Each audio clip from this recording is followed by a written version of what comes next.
of theory and hands-on experience to prepare you for the job market even before you graduate. Our state-of-the-art virtual labs ensure you gain practical skills. Dedicated virtual machines are assigned to each student, giving you a personalized learning experience. With a 98% success rate, SoftAfric stands out. We don't just stop at training, we help you craft the perfect resume, ace your interviews, and support you even after you land the job. Dedicated virtual machines. Why you'll love signing up with us. 1. Each learner gets a complimentary 1-year antivirus subscription for their computer. 2.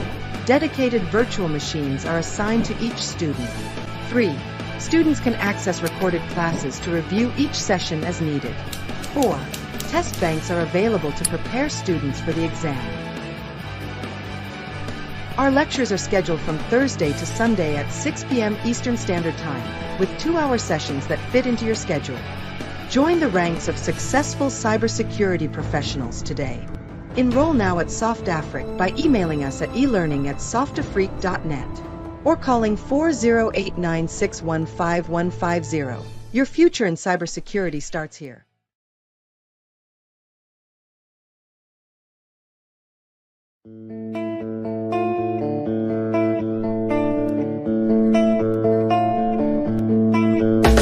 Are you ready to become a cybersecurity professional in just 4 months? At SoftAfric, we provide the perfect blend of theory and hands-on experience to prepare you for the job market even before you graduate. Our state-of-the-art virtual labs ensure you gain practical skills. Dedicated virtual machines are assigned to each student, giving you a personalized learning experience. With a 98% success rate, SoftAfric stands out. We don't just stop at training, we help you craft the perfect resume, ace your interviews, and support you even after you land the job. Why you'll love signing up with us. 1. Each learner gets a complimentary 1-year antivirus subscription for their computer. 2. Dedicated virtual machines are assigned to each student. 3. Students can access recorded classes to review each session as needed. 4. Test banks are available to prepare students for the exam. Our lectures are scheduled from Thursday to Sunday at 6 p.m. Eastern Standard Time, with 2-hour sessions that fit into your schedule. Join the ranks of successful cybersecurity professionals today.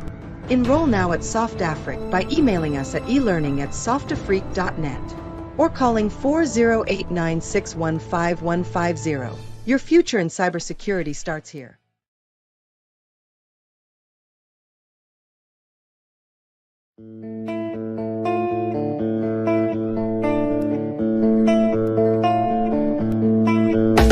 Are you ready to become a cybersecurity professional in just 4 months?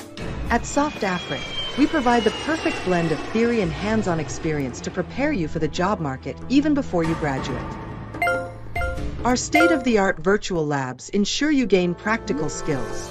Dedicated virtual machines are assigned to each student, giving you a personalized learning experience. With a 98% success rate, SoftAfric stands out. We don't just stop at training, we help you craft the perfect resume, ace your interviews, and support you even after you land the job. Why you'll love signing up with us. 1. Each learner gets a complimentary 1-year antivirus subscription for their computer. 2. Dedicated virtual machines are assigned to each student. 3. Students can access recorded classes to review each session as needed. 4. Test banks are available to prepare students for the exam. Our lectures are scheduled from Thursday to Sunday at 6 p.m. Eastern Standard Time, with 2-hour sessions that fit into your schedule. Join the ranks of successful cybersecurity professionals today. Enroll now at SoftAfric by emailing us at elearning@softafrique.net or calling 4089615150. Your future in cybersecurity starts here.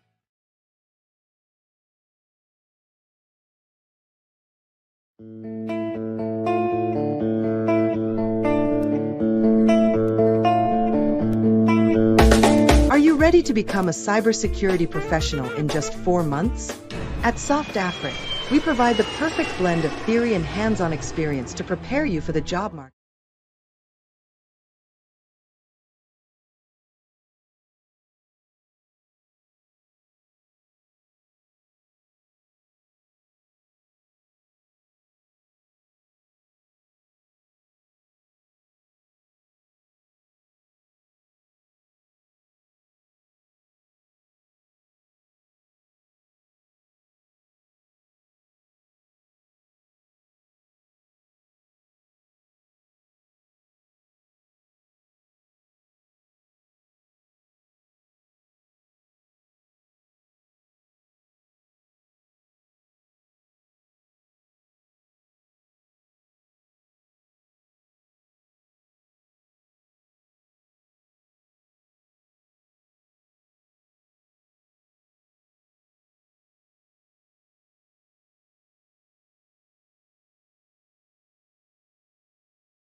Hello.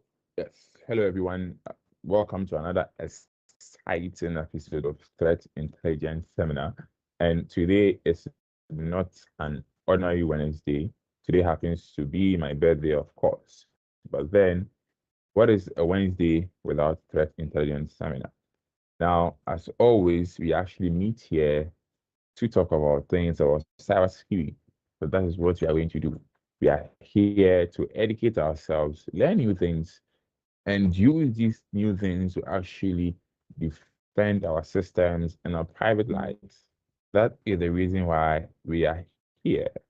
So, as you know it, I will actually share my screen and proceed to our first session of Threat Intelligence Seminar. This session is our video awareness training. Our video awareness training is the part where we have this video that we want you to watch this video. This video is an educative video that will actually tell you about what you need to know about cybersecurity. And when we are done with the video, we will talk more about it. And then we will answer a few questions about the video.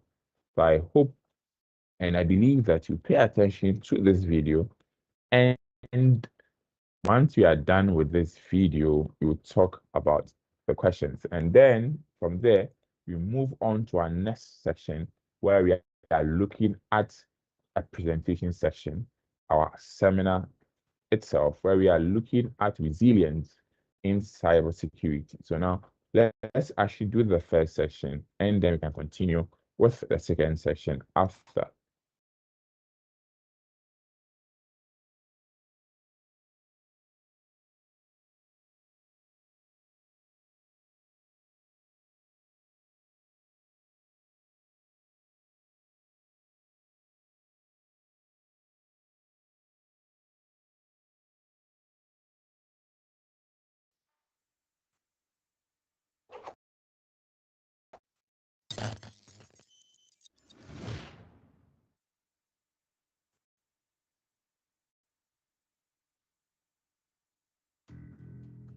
On Thursday, March 17, 2017, McDonald's confirmed that their Twitter account was hacked. The hacker posted political tweets on the account that clearly weren't coming from McDonald's. The only way that the hacker could have done this was by actually logging into McDonald's Twitter account, which means the hacker knew their password. Chances are McDonald's didn't have a strong password on their account, or their password was compromised by some other means. McDonald's and Twitter resolved the situation quickly. In this episode, we discuss using passphrases instead of passwords and two-factor authentication to avoid situations like this in the future.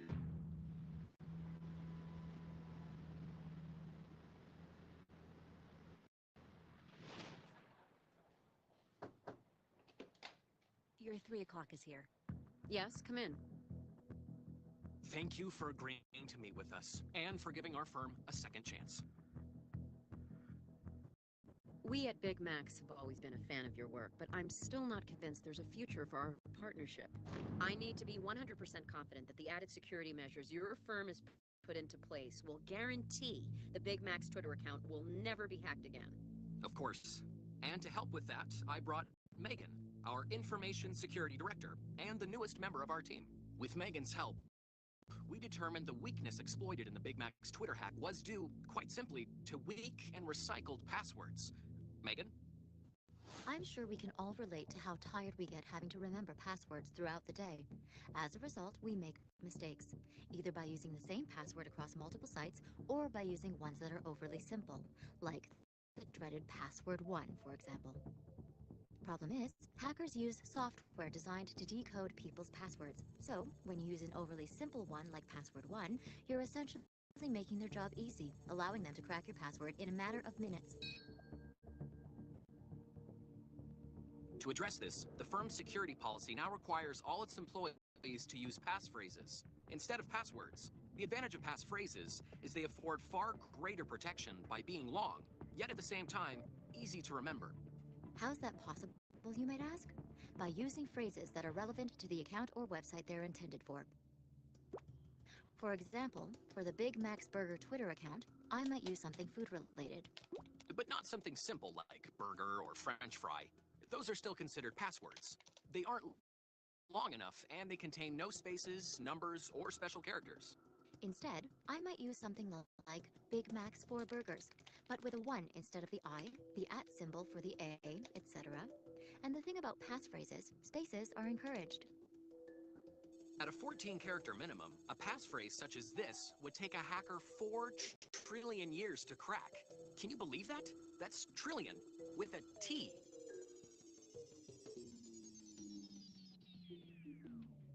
Passphrases also eliminate the habit of using the same password across different websites, because you pick a passphrase relevant to the site you visit. The other added security measure we put into place is known as two-factor authentication, or 2FA for short.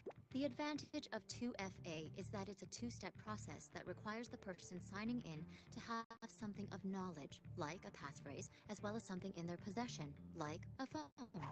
The phone acts as a sort of digital key by receiving a text message with a special code that must be entered into the login screen in addition to the passphrase. Many apps and websites, such as Facebook and Twitter, already offer 2FA, and others are adding it all the time. Sometimes you just have to dig a bit in order to find it. By adding passphrases and 2FA to our company's security policy, we've made our entire network infinitely more secure. Now that our added security measures have been covered, what do you say we get down to the business of bringing customers back to Big Mac's Burgers? Okay, let's get to it.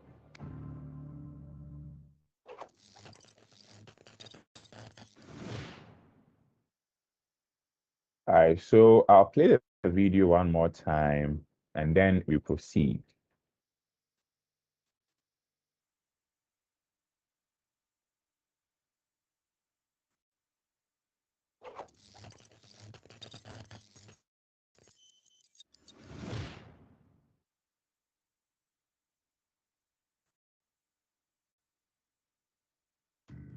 On Thursday, March 17th, 2017, McDonald's confirmed that their Twitter account was hacked.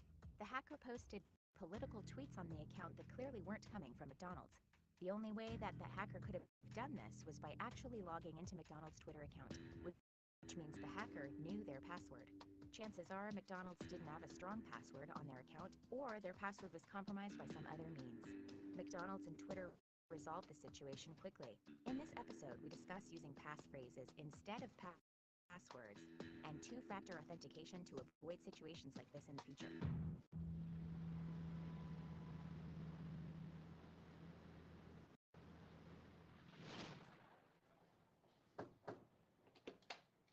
Your 3 o'clock is here.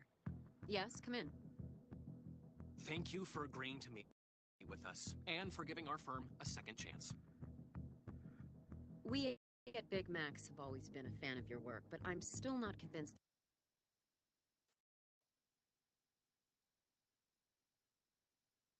there's a future for our partnership. I need to be 100% confident that the added security measures your firm has put into place will guarantee the Big Mac's Twitter account will never be hacked again. Of course. And to help with that, I brought Megan, our information security director, and the newest member of our team.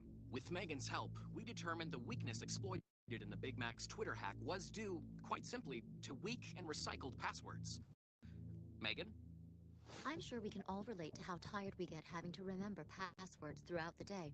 As a result, we make mistakes, either by using the same password across multiple sites or by using ones that are overly simple, like the dreaded password 1, for example.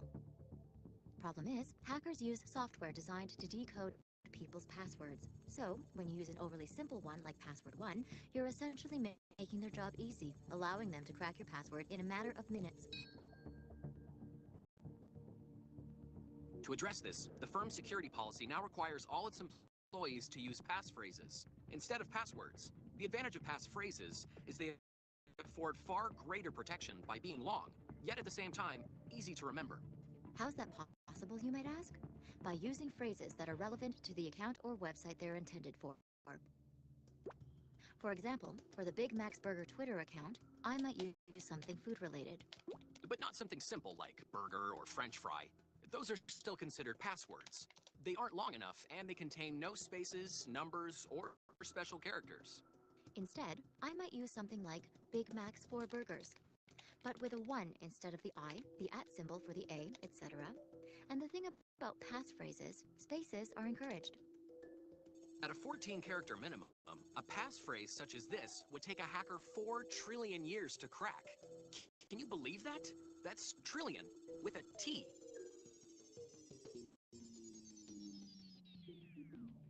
Passphrases also eliminate the habit of using the same password across different websites, because you pick a passphrase relevant to the site you visit. The other added security measure we put into place is known as two-factor authentication, or 2FA for short. The advantage of 2FA is that it's a two-step process that requires the person signing in to have something of knowledge, like a passphrase, as well as something in their possession, like a phone. The phone acts as a sort of digital key by receiving a text message with a special code that must be entered into the login screen in addition to the passphrase. Many apps and websites, such as Facebook and Twitter, already offer 2FA, and others are adding it all the time. Sometimes you just have to dig a bit in order to find it. By adding passphrases and 2FA to our company's security policy, we've made our entire network infinitely more secure. Now that our added security measures have been covered, What do you say we get down to the business of bringing customers back to Big Mac's Burgers? Okay, let's get to it.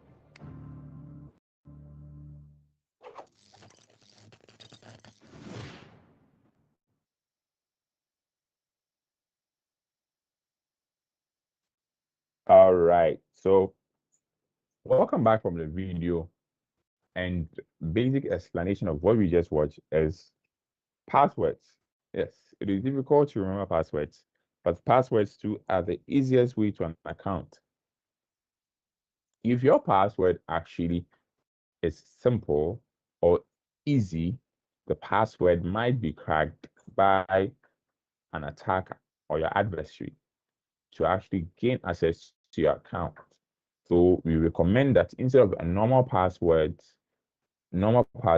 you use passphrases, more like phrases, sentences about that particular website, and then you add a few things to that. And because it is a passphrase, it is difficult for anybody else to figure out what passphrase you use, but it can be anything. And that is what actually happened here. So let's take our quiz, and after we take the quiz, we look at what next. We look at resilience in cybersecurity.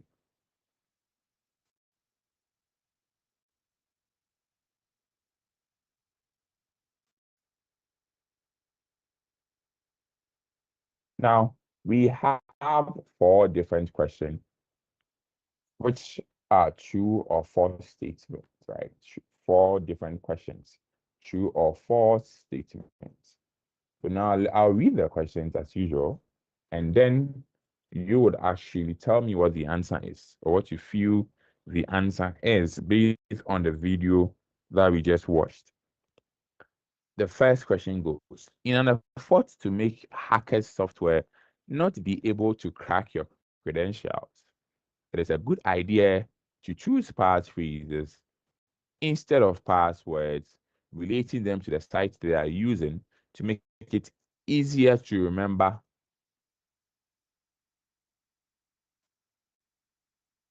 To make it easier to remember a different passphrase for each site, true or false.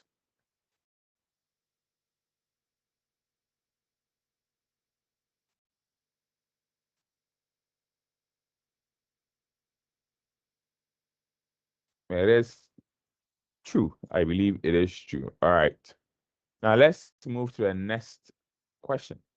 Using one password for important website like banking and another for everywhere else is a good idea to ensure your account will not be hacked. Using one password for important website for banking and another one for everyone else is a good idea to ensure your passwords will not be hacked. True or false?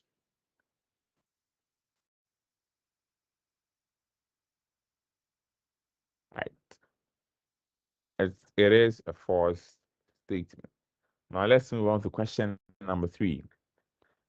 You can replace letters in your passphrases with numbers and symbols, like replacing an I with 1 and A with an @ symbol. This adds complexity to the passphrases without making it difficult to remember. It is a true statement.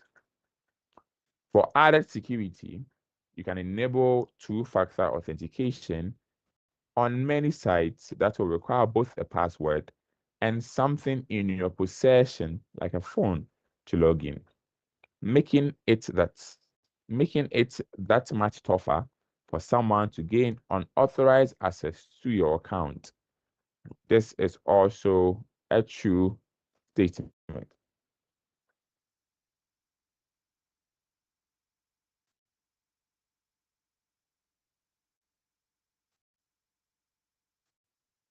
Okay, this is a true statement. So now that will be the end of our first session, which is our video awareness training.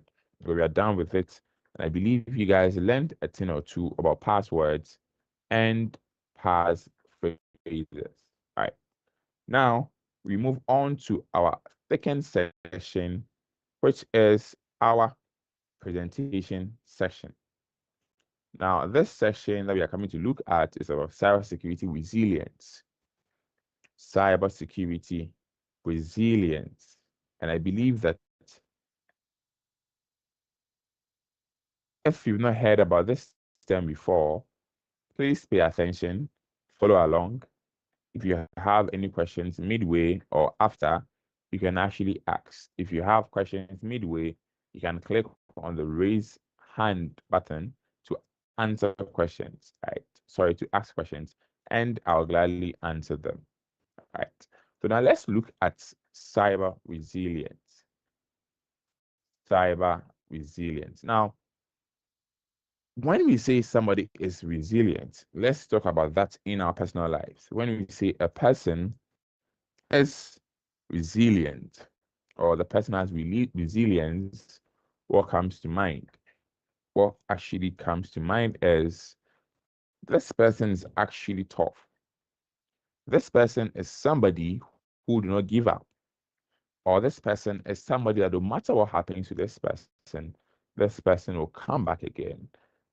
If this person was actually sick, seriously sick, this person can come back again. So that is resilience. The ability to recover and adapt in the face of trauma and stress or adversity. That is resilience. So if a person can actually come back from a serious situation, we can say this person is resilient. Now, we know who a resilient person is. But what about resilience in cybersecurity? What is it? What is it? Now, resilience in cybersecurity actually means that systems can actually recover and adapt to cyber threats and system failures. Right now, because we actually live in a world where most of our activities are online, we have to actually allow our organizations or to enable our organizations to anticipate, withstand, and recover from attacks.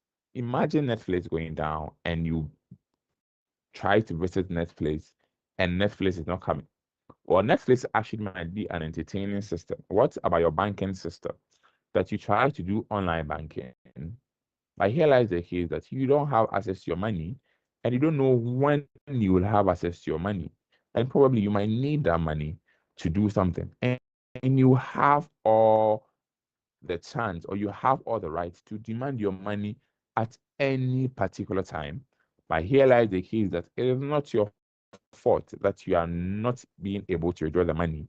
The money is not coming because their system is down or their system is jammed.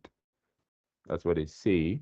And I think it's actually a boring thing or a bad thing when you actually visit the bank, they tell you that our network is down, our system is down, and then you will sit there for hours because you want to either withdraw or deposit money. Now, these systems are not resilient, but because they have to withstand this network failure, they have to withstand the system failure. The ability for the system to restand, to anticipate, recover from these threats, the system failures, is what we term as cybersecurity resilience. Now, in cybersecurity or inside the world of business, we are not only fighting against cyber threats. That means we are not only fighting against hackers. Hackers actually, yes, they would want to steal money or they would want to compromise the company. Fine. But we are not only actually fighting with hackers. There are some things that we can't do anything about. And those things are natural disasters.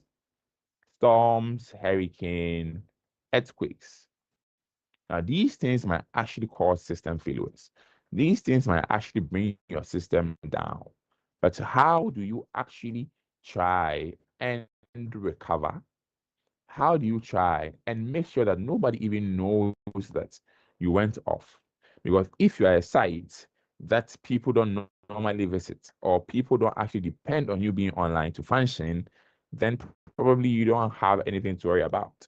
But if you are sites like forex trading, stocks, online gaming, online gambling, I would say,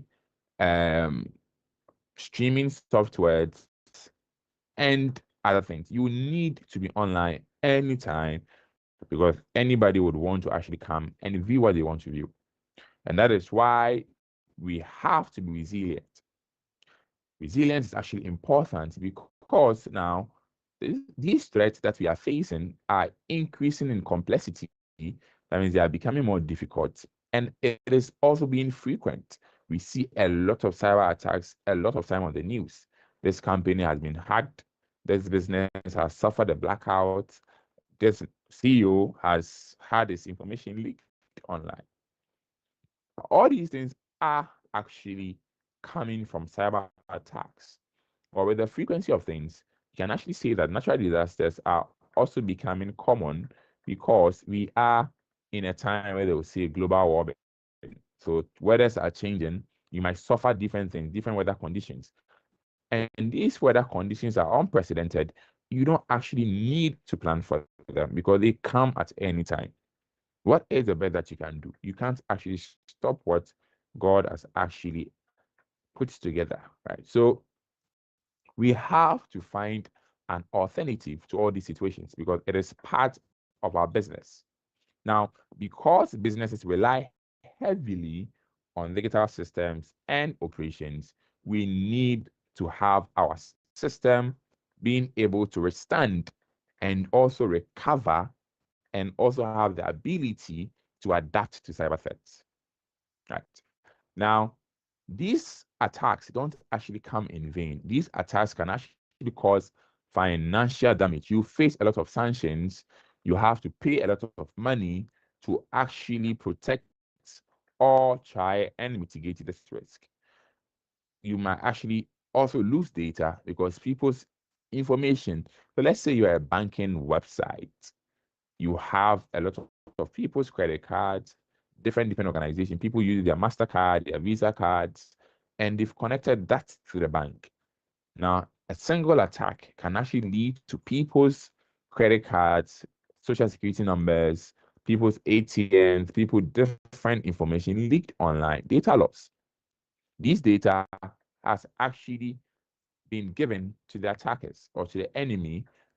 The enemies can even try and delete all of these things. And what will you do? You've lost your data. There can also be a reputational harm where they won't even trust you.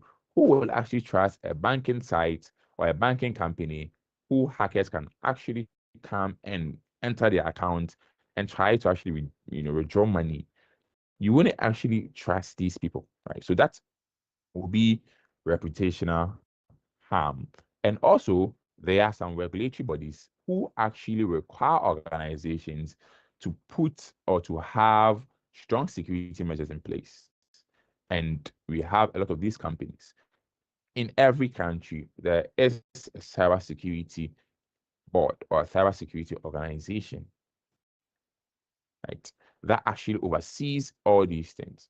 You might even have sub committees or sub companies who actually oversee these things. And as a company, if you want to actually operate in this country, you must follow these principles. If you don't, your company will not run. And if in any case you suffer from an attack and you're not able to fix it, you might actually face a lot of sanctions. And the sanctions can all be added as financial damage because you lose money in the end. Now, let's look at the key component of resilience. Now, to actually be resilient, you must be able to adapt. You must be able to also recover and withstand. So all these things, by doing that, you need to actually have prevention things in place, prevention methods. What are the things that you put in place to even prevent this attack from even happening? I'm talking about the cyber attacks. With the natural disasters, there's nothing that you can do to prevent that. I'm talking about the main issue that is intentional, that is cyber attacks. You would have to put things in place to be able to prevent them. Now, Then, after the prevention, maybe some of these threats have actually maneuvered their way to actually skip past the prevention technologies.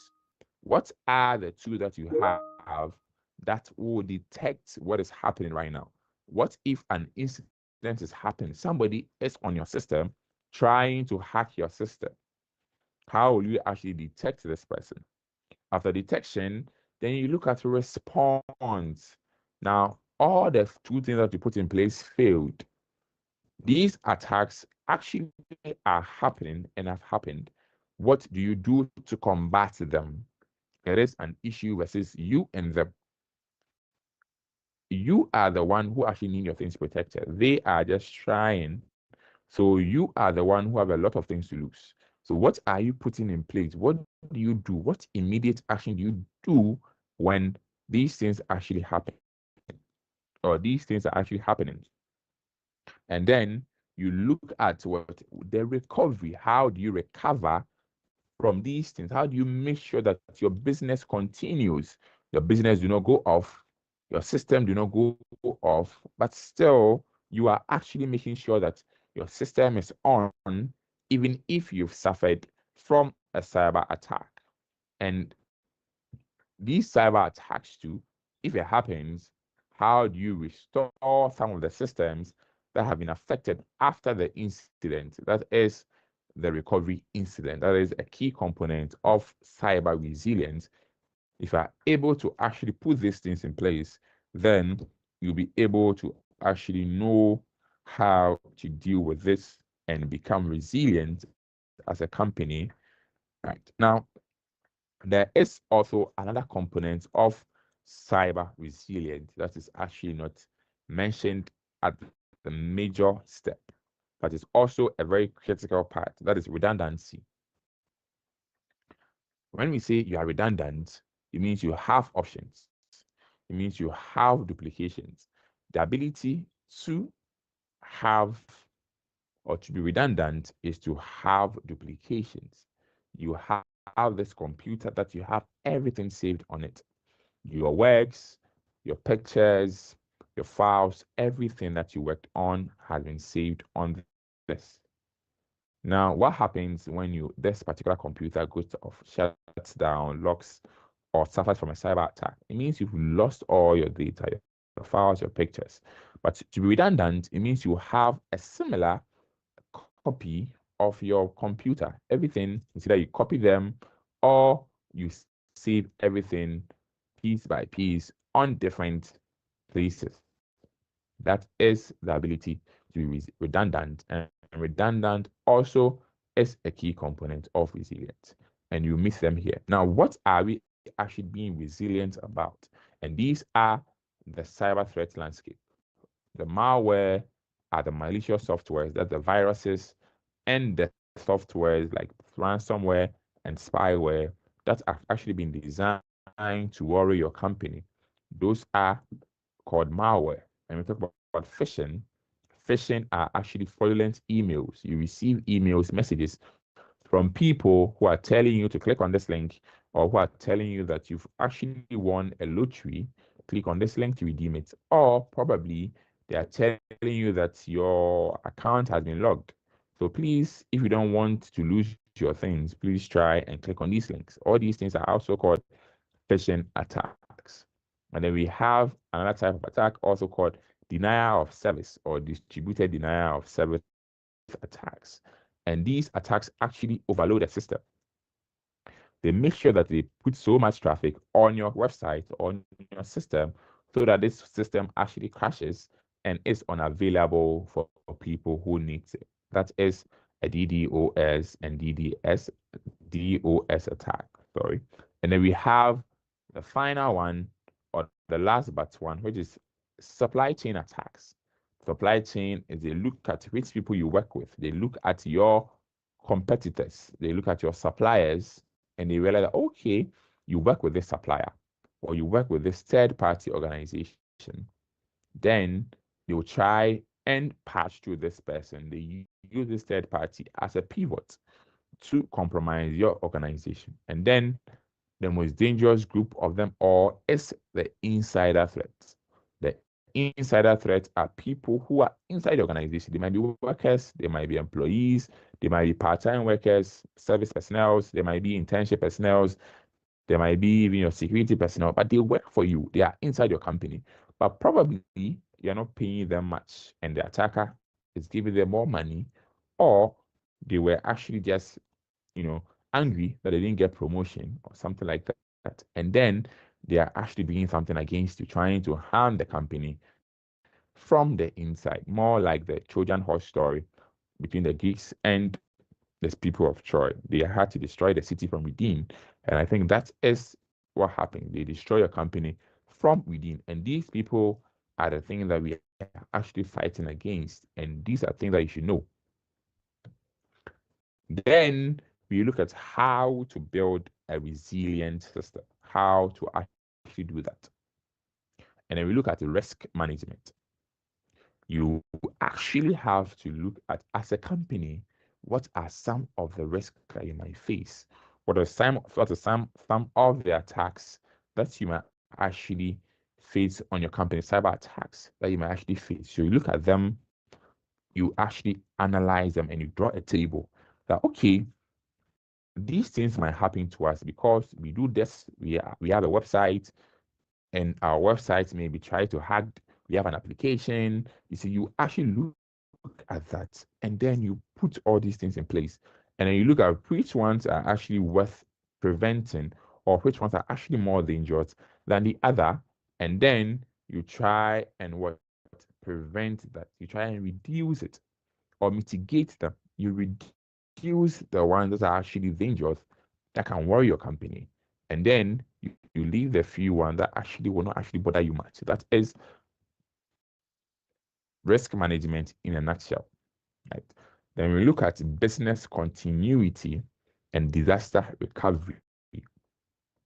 How do you ensure that your business continues after everything?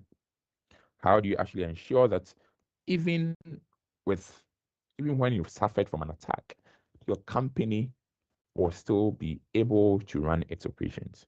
We have other things that we have to put in place. We have some sites called, there are 3 types of them. We have a cold site, a warm site, and then we have a hot site. Now, every major company in this world have these things. They have their main data center, or let's say their main headquarters, where probably all their systems are. They use it to run their operations there. And they also have this site outside of where they are as a backup location. Now, these sites are actually different based on what the company wants. So then we have the first one, which is the code site. Now, the code site is a backup facility. It has the basic infrastructure, but there is no data, active data or system.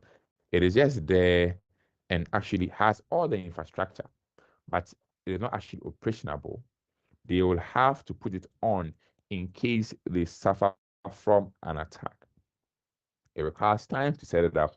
It's more like, let's say you have an empty office space somewhere with networking and power. You just have that, but you don't have any installed systems. You don't have any installed computers. Probably the computers might even be there, but it's not installed. And maybe you'd move there if you suffer from an attack. Also, it's not even about attacks, like I've been saying. Maybe there is a disaster, probably an earthquake. You'd have to vacate this area. You can actually move all your workers to this site called the code site, where you will need time to set up a few things, but then you'll still be able to run business. And then we have a warm site. A warm site is actually an entire equipped backup location. It has everything. It has everything in place, but then it is not operational. It has all the servers, it has all the computers, everything is connected. Your companies, everything is connected, but then it is not operational. That is what a warm site, and you need to actually turn it on, but then it will then take you more time as compared to the code site, because the code site, There's nothing that is turned on. It cannot just be an empty space, but you have desk there. With the cold site, you need time to actually put it on. But with the warm site, it has all the infrastructure, all the services, all the systems, everything in place, but it is not operational. It is just a backup site. In case something happens, then we switch to that and we turn that place on, and then boom, here we go. We also have the third one, which is a hot site. This is an operational backup facility. So this warm site actually and hot site are actually more like the same, but the hot site is actually operational. It is on. Everything that you do at your main company, it also mirrors them and keeps backups and keeps everything. It's more like you have two twins doing the same thing, but one is actually sitting somewhere and copying what the main place does. So the main place will do all its businesses, and this backup site is just there copying everything that it will do. If you install a new server there, you'll have to install a new server on this new site. But this new site is not actually that it's operational, but it's not being used. It's just there, but it's not being used. So if your main company actually suffers from an attack or from a natural disaster, then automatically, since this is operational, they switch it up and they are good to go, and still the businesses continue. And with that, I'm not sure there will be a possibility where they would have to attack both two sites at the same time, because they don't even know what the site is or where the site is or where it's located. This private place that we keep in order to make sure that we have backups, and that is about building resilience. Because if you have these things, you make sure that if something happens to facility A, facility B is there to take over. And I think this is something that we can actually employ in our basic lives. We must have backups of things, backups of files on our computers, on our phones, our pictures. What if your phone gets stolen? What if your phone gets missing? Do you have a backup? Have you saved it somewhere? Have you saved on the cloud? Your computer, that is your life, that you use it to do anything or everything. Do you have something backed up with that? And then you look at incident response, and the incident response is what? A plan. You put out a plan that if this is happening, we do this. So you put out a system, a policy, and you train your workers. You do simulations, you train your workers, you train your security team, you train everybody that in case we are having this type of attack, we are doing this, we are doing that. It's more like a drill in military where they practice how to actually combat enemies in case they suffer from an attack. That is the same thing that must actually happen. Your structured plan that you put in place to detect them. After you've detected them, what are the ways you use to respond? And what is the recovery plan? All these things are together are called incident response. And then we have the security architecture where you make sure that you have things in place. You build your security or you build your company with security in mind, that everything that you are doing, you are using security. And what do I mean? It means that you do segmentation. You divide your infrastructure inside the company into two different sections. So if a section actually suffers from an attack, the other section might actually be there, because you don't have all your systems connected to one thing. That everything inside the organization is connected to particularly one server. So if one server comes down, your entire company comes down. And that is something that we can actually learn from this. The security architecture, we don't have to put all our hopes on one thing or one person, because these things can actually fail us. They can actually suffer from an attack. They might actually get system failure, and then we wouldn't know what to do.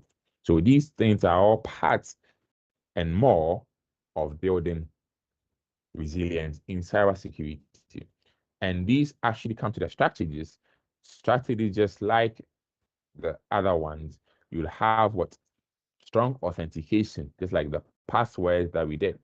In order to access an account inside the organization, you make sure that you use different layers. So aside your password to enter your account inside an app, you need another form. You can use your fingerprints as a different layer. You can even use your facial scan.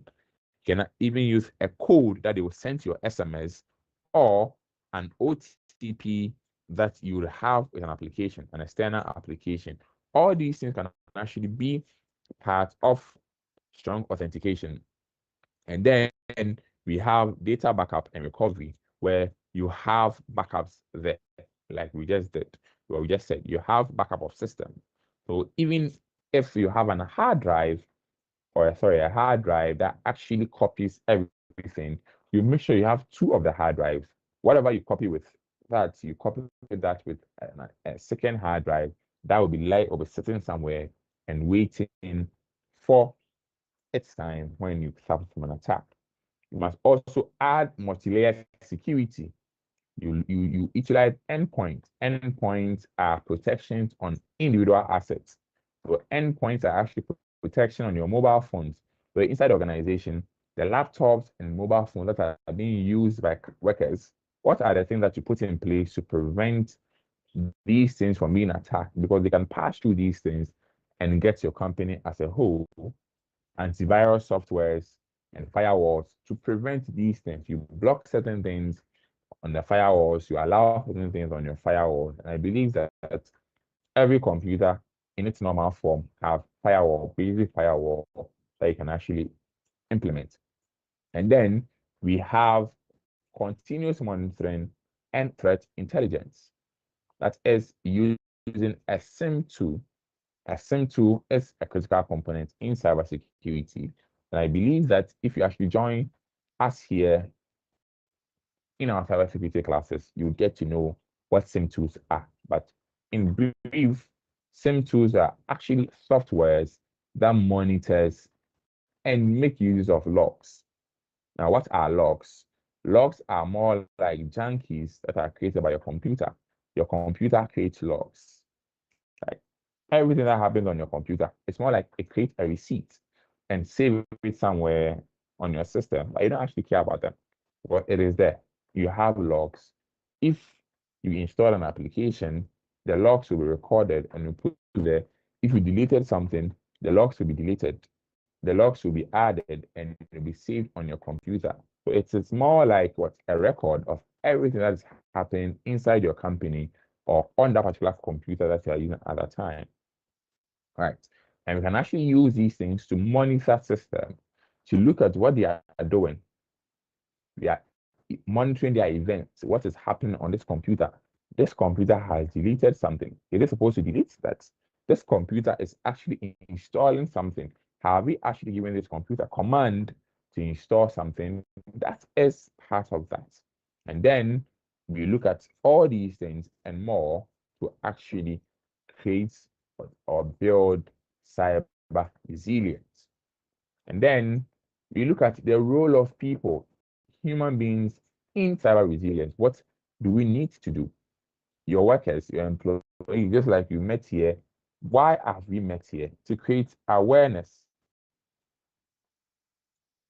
To create awareness.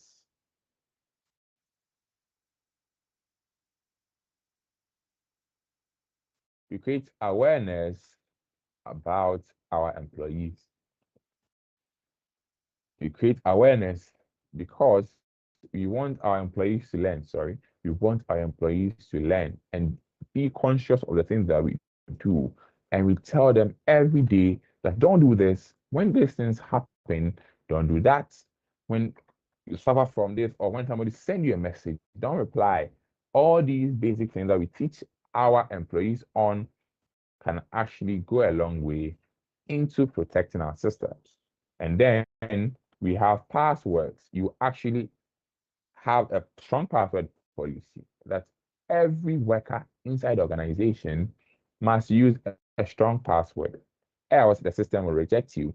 So that is a strong password policy. And then we have an insider threat monitoring. People working in the organization can actually be an insider, right? So you have to look at their behaviors. You monitor them. You let people actually rate others' performance. You look at what they are doing on their system, where they are going, who are they talking to, what are they trying to assess what are they trying to steal on the organization's computer or something like that. And then you encourage a security culture. Employees should report threats. You create a system of freedom where people can actually report and, come to those in charge and actually create a report that I've received this thing on my phone, or my computer is behaving this way. Can you help? Or any other thing that will actually make sure that you create this balance inside your company that will allow people to talk to your security team. And our last one is what to limit access to sensitive information based on job roles. So you look at who needs this job done. You give this person exactly what they need to do that job, not anything else again. If I'm working on posters or flyers, I'm designing flyers, you give me what I need to design the flyers, nothing else. I don't have to see people's accounts. I don't have to see people's HR records, appraisals. No, I'm just focusing on what I will need to do that. And that is the roles people can actually play in that. And why are we actually enforcing these things? And before I end, I would like to say that this MESC is actually one of, or probably the biggest shipping company in the world, MESC. They had this similar incident where they suffered from a ransomware attack. And I believe all of us have seen MESC everywhere inside our countries, inside containers. MESC, this shipping company who actually does that. Now, this ransomware, and if this is the first time hearing ransomware is an app, sorry, a software that actually locks our system and demands ransom and demands money. That is what they do. So they actually was able to enter the systems of MESC and actually attack MESC with a ransomware. Now, this particular ransomware spread through a software update. So they compromised the software update, and the company was actually, updating a system because it's a software update, and they passed through that software update, and they were able to actually infiltrate the system. So they logged computers of MESC, erased data of MESC, and also it shut down shipping operations across 76 ports in the world. That is actually a big thing. And MESC actually lost $300 million to this cyber attack. And that is a lot of money because they had to reinstall 45,000 plus laptops and more than 4,000 servers. They had to actually install all these things, and also they have to suffer $300 million in damages. That is how cyber resilient is, because MESC had all their systems connected. So one attack meant that everything inside MESC is actually compromised. And that was how they were able to lock their system up. If had MESC actually had different sites, different way for main operations, or they had segmented their network, putting their network into layer by layer, one place would have only suffered from an attack, and the rest would have actually been there, and probably the 300 million would be less. The server and the computer affected will also be less. And that is the end of today's presentation. And I believe that you've learned a thing or two from cyber resilience, the ability to bounce back. What are the things that we need to bounce back? We talk about them. And these are a few things that we should know. Cyber resilience help organizations anticipate, withstand, and recover from cyber attacks. Thank you. Any questions?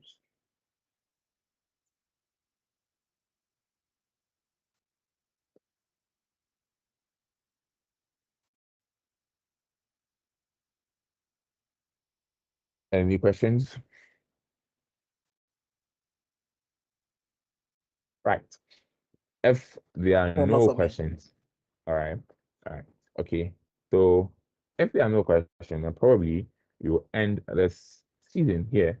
As I said, I am in the birthday season, birthday day, my birthday. So I have to actually continue that and continue the celebration. But before we end, I would like to thank you guys for actually joining me here and joining us here, learn about cyber resilience and how to make sure that we can recover from things in cybersecurity. And in our personal lives, can actually use this resilience to be able to actually recover from damages, stolen laptops, broken down computers, so that we don't actually have to lose all our files and our documents because one of our computers went off or our mobile phone was stolen, something like that.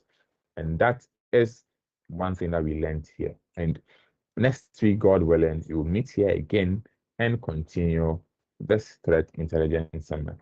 Do something else, right? So yes, that will be all. And wherever you are watching us, just send us a message and come to Software Free. And then we will take it from there. If you want to learn more about cyber security, just text us and we will take it from there. Thank you guys and see you next week.